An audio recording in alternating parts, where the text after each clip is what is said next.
திருவனந்தபுரம்னு சொன்னேனே, இங்கே ஒரு நாளம், இவ்வளவு பெரிய நாளம், தாமரையிலே பிரமன் வீத்திருப்பன். அந்த பிரம்மாதுல தோன்றின உடனே நான் யாருடைய தொப்புள்ளேந்து தோன்றியிருக்கேன்னு தெரிஞ்சுக்கணும்னு அவருக்கு ஆசை. அதனால தாமரை நாளம் வழியா இறங்கி உள்ள போனார். இருட்டு இருட்டு இருட்டு, யாரிடத்திலேயும் தான் தோன்றினா எனக்கு தெரியவே இல்லை. மொத்தம் 100 வருஷ காலம் பிரம்மாவனுடைய ஆயுஷாலே 100 வருஷ காலம் தபஸ் பண்ணி சரி சிவன் நாராயணுடைய நாபியில இருந்தான் தான் தோன்றியிருக்கேன்னே தெரிந்து கொண்டாராம்.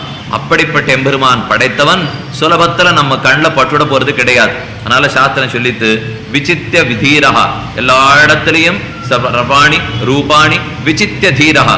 கடைசியில தேடி தேடி பார்த்து கண்டுபிடிக்க முடியல. சுலபமான வழி வேதாந்தம் சொல்றது, நாமானி கிருத்வா அபிவதனு யதாஸ்தே.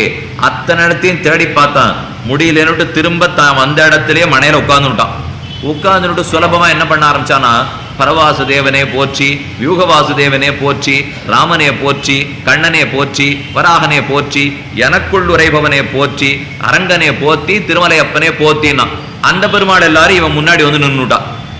இவன் இத்தனை நாள் என்ன